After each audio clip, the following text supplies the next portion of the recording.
entrepreneur. He's been an operator and a big company executive at Oracle. He has plenty of insights in terms of how the startup ecosystem has evolved. So definitely do check out that episode with Indus. And I'm also particularly excited about the Engineering Manager series, where we're talking to people who've built and scaled the engineering function at startups. Because I do feel that it is a rare skill, right? Finding someone who can balance the functional and the leadership qualities required to really support a hyper growth startup, right? Chetan is a Stanford engineer. He's been at senior engineering manager roles at Flipkart and Circles AI before this. And yeah, I mean, he's leading Meesho's growth at this point of time. I think they have about 3 million something merchants on the platform, and he brought in a lot of nuance to the conversation, which was amazing. And I'm really looking forward to continuing this conversation with other engineering leaders in the ecosystem. In case you guys have any suggestions, I'd love to talk to them as well. Awesome. So next up, we have all the funding news from the week. As I mentioned, this compared to previous week where we saw like over $300 million in funding, this week was slightly slower. We had 17 deals and a total funding of $157 million. Few of the top deals were that of Zomentum, which is an IT acceleration platform that allows IT partners close deals 2x faster and upsell 6x faster. And there is 13 million from Elevation Capital, Axel, and Green Oak Capital. Axel and Green Oak Capital also took part in Ally.io Series C funding of 50 million, and it saw participation from Tiger Global and more. They have over 600 customers, the likes of Nike, Dropbox, and Slack, and they are using their goal setting management platform to improve productivity as we move to a work from home setting. But two of the hottest deals from the week was that of the 15 million seed round by Zolve, which is Taxi for Sure co-founders Raghunandan's second venture, and Credit B's 75 million Series C. Credit B is trying to bring new to credit customers online, helping with the background checks and offering small ticket size credits. Roshan, how do you see this growing, right? I mean, we have Zolve that is also in the credit check space. We have Credit B, again, allowing small token ticket size loans. How do you Yeah. see this growing as we move forward? So first of all, I don't know if anyone's tracking funding on a weekly basis as you are, Gunjan. So yeah, that's interesting. I want to pick up on a couple of things, right? I mean, of course, we've spoken about innovation on the fintech front plenty of times before. But Ally is a very interesting thing, right? Ally basically turns OKRs into actionable items and activities that can be tracked. So you don't really wait too long before understanding you're going to meet your quarter's targets or not, right? And I think especially in this whole remote world context that we're living in, it's amazingly relevant, right? Because one thing that we've seen is, coordinating with remote teams is extremely difficult, challenging. And not just for managers. I mean, even for the reportees as such, right? To me, this is interesting because it's one of those markets that didn't exist before, right? You can sort of say that some function of this kind of existed in legacy HR software or whatever. But really, I mean, it's one of those markets, SaaS markets that is just created out of thin air, right? Whether this or Slack, for example, like even 10 years ago, if you told someone that Slack is going to be a $10 billion business, I don't think anyone would have bought into that, right? But yeah, I mean, here we are. Fantastic news for Ally. And founder is a pretty successful entrepreneur, Vetri Vellur. He's founded companies earlier. He's been a serial entrepreneur. So yeah, 50 million is a good deal for them. And yeah. The other piece of news I wanted to pick up on was Credit B. I've spoken about this recently on another podcast also. I don't think, with the interest rates as low across the world, India is going to be a super lucrative destination for investors. You're going to see a lot more growth stage capital find its way to India. Right? There's anyway, I think we discussed on the last roundup as well, with India Quotient raising the early stage fund. There's plenty of early stage action happening. Even Sequoia and Axel are writing $1 to $5 million checks. But you really need the 40, 50, $100 million check sizes to really catalyze the development of Indian unicorns as such, right? So Series C onwards. And I feel like credit be raising this from Indian investors is amazing. Overall, I think it's a fantastic development to see that we have capital for growth. Yeah, Awesome. And also we spoke with Ashish Dave from Myre Assets who took part correct. in the funding round. He really explained like why growth stage capital is also important to take it to the next stage. Right? We'll link it Yeah, to the roundup so you can check it out. All right. So next up, we have some venture capital news. Um, Freshworks co-founder recently, along with his partners, started a new venture fund that's focusing on the SaaS business, right? Uh, Girish Mathrubhumam launched it along with Eka Software founder Manav Garg and Shubham Gupta, who are like who led multiple SaaS venture deals last year from Matrix Partner. So with this fund, they're gonna target around $80 million corpus, and they're gonna raise this primarily through other tech entrepreneurs and operators from India. So, Rosha, what I want to understand, like we have had this discussion multiple times as well, with founders and operators entering the VC space. What are some of the things that they need to be careful about, and how is it different from traditional VCs investing money into the ecosystem? see, I see this as a sign of a maturing ecosystem, right? I mean, Girish has been funding, Girish and even Manav have been funding companies earlier as well, right? In angel capacity, I think. And essentially, what Girish, Manav, and the likes will do is basically vet the founder, vet the business. For the larger institutional guys like Axel or Bloom to kind of get in and invest at Series A, right? So think of it as a filtration process in that sense, right? And they will act as a funnel for the larger institutional venture capital guys. So at the early stage, there are a lot of unknowns, and really, having a founder-driven sort of a ecosystem there will help entrepreneurs understand the lay of the land, understand what to do, what not to do. All of these can be really costly mistakes at that stage of the company, really, and it can set them off on a different trajectory altogether. So I see this as a huge net positive. The fact that founders are actually giving back into the ecosystem and investing in these young entrepreneurs. So overall, I think it's a fantastic new development. Right. So next up, something which I was like personally very excited about. It's India's first satellite by a startup. Right? We have been seeing this across news, students coming up with satellite designs and everything. But this is the first satellite that's going to be launching this year towards the end of Feb. And it kind of like makes you want to draw parallels to what SpaceX has been doing in the US with the entire space privatization. So how do you see this gonna help us? So just I'll give Yeah, some context. I'll just give some context. So Pixel is going to launch 30 low orbit satellites. That's gonna gather data and share it with companies for defense, for planning, etc. yeah, it's a fantastic development. I think ISRO has opened up to private players and startups to collaborate on innovation, right? And space technology is one such domain where the byproduct of that innovation is applicable in many different domains, right? As diverse as consumer internet.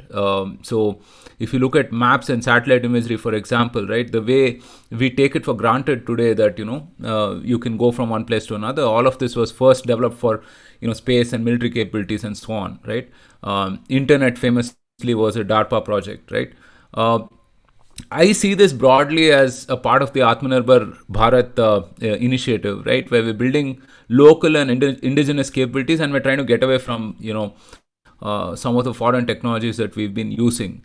I think MapMy India is partnering with ISRO to offer like a fully indigenous mapping portal and geospatial services. So who knows? I mean, someday soon we might be using MapMy India services instead of Google Maps, right? And see, reducing the dependency even by a little bit has a lot of consequence, right?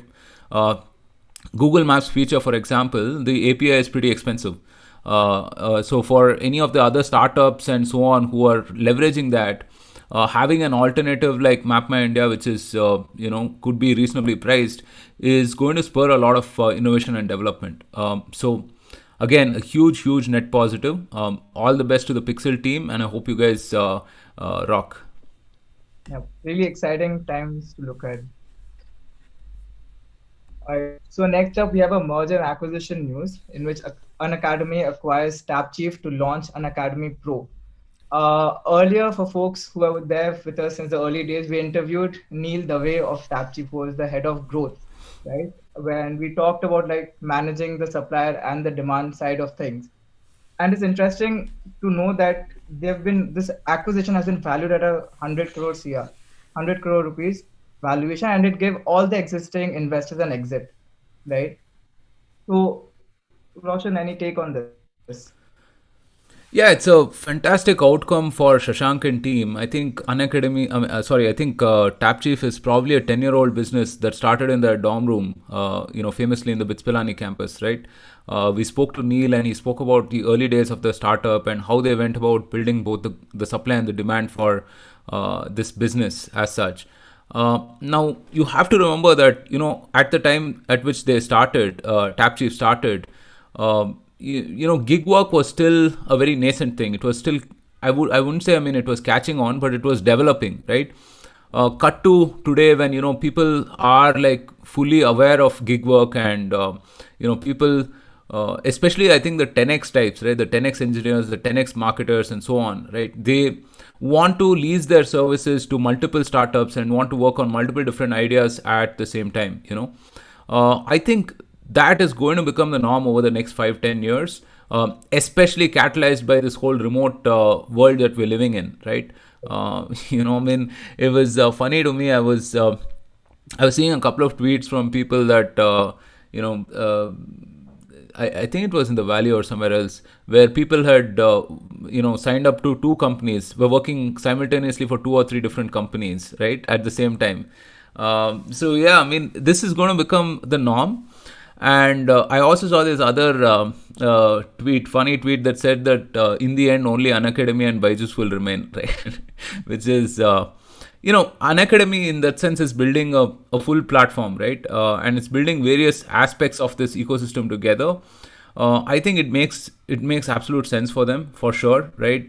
Considering how symbiotic the capabilities and the market crowd, everything is, right? So again, a very good outcome for Shashank and team. They've been toiling away. It's not an easy market to build. We've spoken about the challenges of building a two-sided marketplace, right?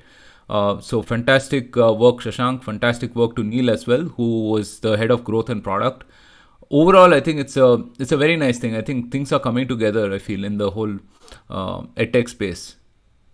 Yep. It's like in almost every roundup, we have something related to edtech happening. So this Yeah, shows man. whatever EdTech we is going to be huge. I think we've spoken about this earlier as well, that you're going to have multiple decacons come out of this because look, India not only has like a huge domestic market for EdTech. I mean, we haven't even looked beyond our shores, right? And education in India is one of the highest expenses. I don't think we spend that much on health also, right? Households I'm talking about, right?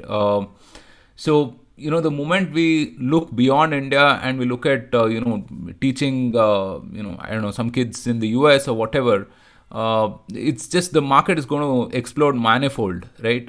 Even considering just the domestic market, you're seeing the likes of Byju's and Unacademies grow in valuation and size, right? So yeah, I mean, very interesting times to come. right. All right. So next up, we know that the NASCOM Technology and Leadership Forum recently concluded, right? And we had the PM address the audience. So one of the major points that he was highlighting is how founders should not be focusing only on like successful exits, right? They should not restrict themselves to valuations or strategies, but should focus more on creating products that will become global benchmarks, right?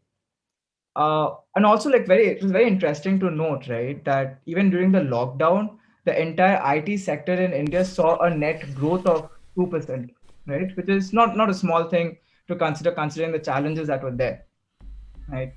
And with the entire central government giving the Atmanirbhar push and all, we see this really taking off. So what are some areas in which you think India can do well?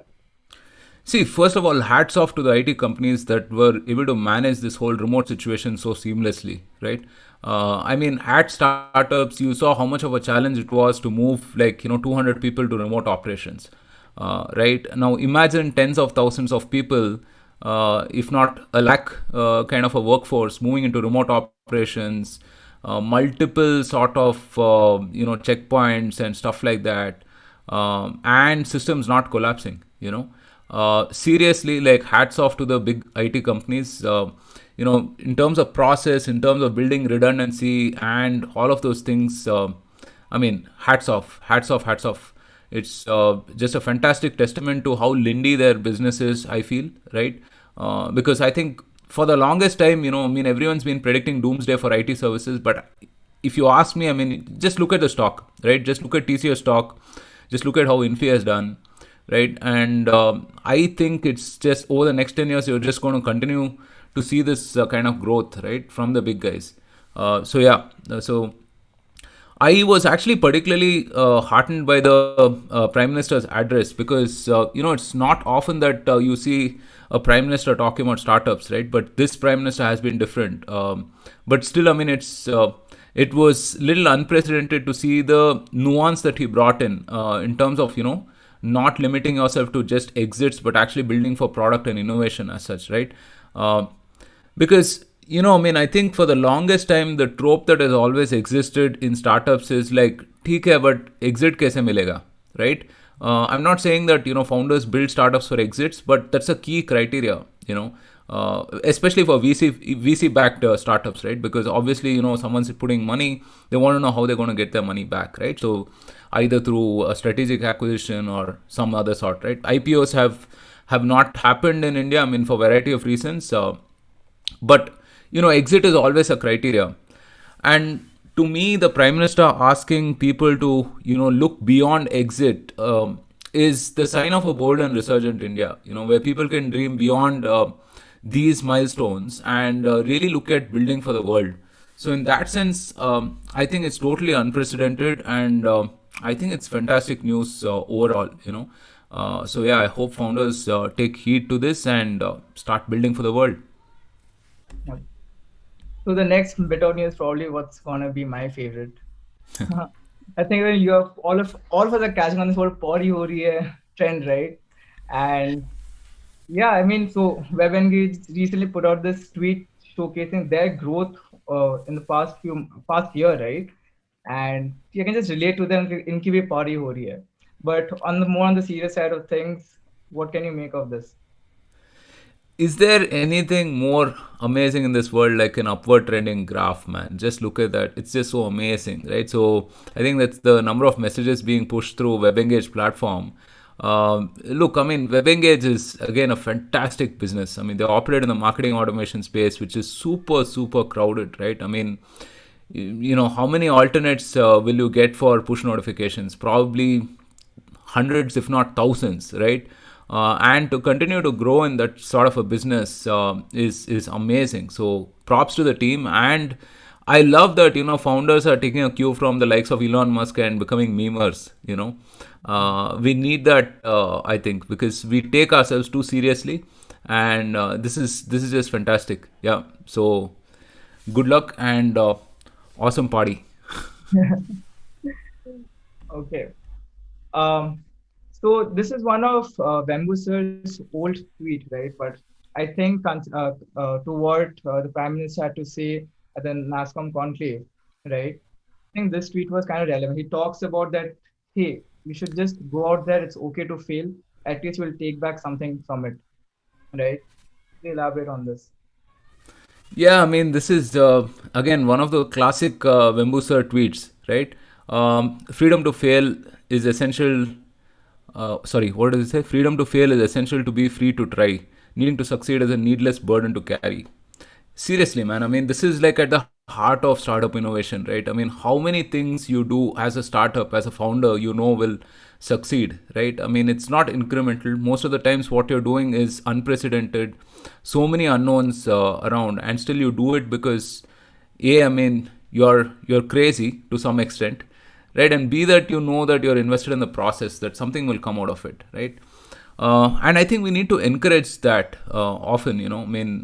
I think we're already trending in that positive direction, I would say. People are, encouraged to be young and be foolish and be hungry now, more so than it was 10 or 12 years back. And listen to Vembu sir's wisdom on this and go ahead and fail. Right. And also another thing which he highlighted, like I took away from this tweet, was that even if you fail, it's not no one's gonna like be crying horse about it. You won't get a headline in a leading daily and say that X company tried this and did not succeed. So people are always looking Yeah. up the positive news, and it's just something which we can take advantage of. See, the downside has reduced big time, right? I was just saying this to somebody else, a couple of days back. The downside to starting up has reduced big time, right? I mean, like if you even about 10 or 12 years back, it was kind of an anathema, right? You start up, you fail, and then you're stranded at sea. You don't know what to do, right? I mean, it's not like the big guys will consider you, nor there's avenues outside of that. But today, I mean, you're seeing a lot more senior executives trying to start up, 15, 20-year experienced guys. Because, I mean, look, if the startup succeeds, well and good. If it doesn't succeed, there are plenty of other startups that would be, happy to take this person on, because now he's got some, hands-on startup experience along with his domain knowledge and everything else, right? Which could be super useful. So I feel like the downside to failing has reduced big time over the years, and that is amazing. That is amazing, because earlier you had the I have nothing to lose sort of guys coming into the starting up companies and founding as such. So you had a lot of college kids and stuff like that. Now you're starting to see the older guys also try their hand at this, and I think that is amazing, because the next wave of startups that these guys will build, the older founders will build, is going to be tremendous. It's going to be amazing, because combine the domain experience of, like, let's say someone having worked in financial services for 10, 15, 20 years with some innovation, with that startup innovation, right? I mean, it's going to be fantastic. So you're going to see a lot of good products and services come out of that mindset, I think. Right. Okay, so I think one of the episodes which will be coming out next week is your conversation with Priyank Swaroop, right? Who Yeah. currently leads early stage investing in SaaS, cybersecurity, and tech with Axel. So, what are some of the things that you would be asking Priyank, and things which you like? If you could share some of those bites. You're putting me on the spot with this. I haven't really prepped for this yet. But yeah, Priyank is one of the more known faces in early stage investing with Axel. I think he's been with Axel for 5+ years, I think, perhaps more than that, right? And I'll be keen to understand, what are some of the trends that he's seeing. How are the founders now compared to 5 or 10 years back, and stuff like that. And I mean, I always think, what is the new thing that every investor I talk to gonna add, right? Because we've spoken to many investors before, and I'm always surprised, how different each person's perspective is. I'm really, really curious to understand Prayank's perspective of how the startup ecosystem has evolved, what kind of ideas he's getting pitched at every day, and how things are panning out, really. Because think about it, right? A typical early stage investor like him will probably be seeing tens, if not hundreds, of ideas a week. So he will have a lot of different perspectives to offer in terms of how the market is moving, and how founders are executing and stuff like that. So yeah, really looking forward to this. Awesome. Yeah, excited to put this episode out and have some takeaways from it as well. But yeah, having said that, this brings to the end of this week's roundup. So yeah, folks, your suggestions are always welcome. Please do reach out to us on Twitter at Operator Startup or LinkedIn the Startup Operator. We are also now there on Koo. You can tag us, reach out to us using the tag @ Startup Operator. And yeah, until then, I think we'll see you again next week's roundup. Yeah, so before we close, I also want to mention, guys, if you know senior engineering leaders that we should talk to, then please do recommend, because the Engineering Manager series is going to be really interesting. We're going to surface knowledge that is going to be critical for founders who are looking to recruit their VPs of engineering, or even engineers who are looking to make that next transition into engineering leadership roles, right? So yeah, you saw the episode with Chetan, and you've seen the one earlier with Sidhu of Gojek. I mean, so if you know anyone who fits the sort of profile, who's built and scaled engineering functions at hypergrowth startups, please do feel free to recommend them. We'd be happy to reach out and talk to them and maybe uncover more insights. Yeah. All right. Thanks, Roshan. Thanks, everyone. We'll see you again next week. All right. Thank you, everyone. Stay safe. Take care. Bye bye. Bye.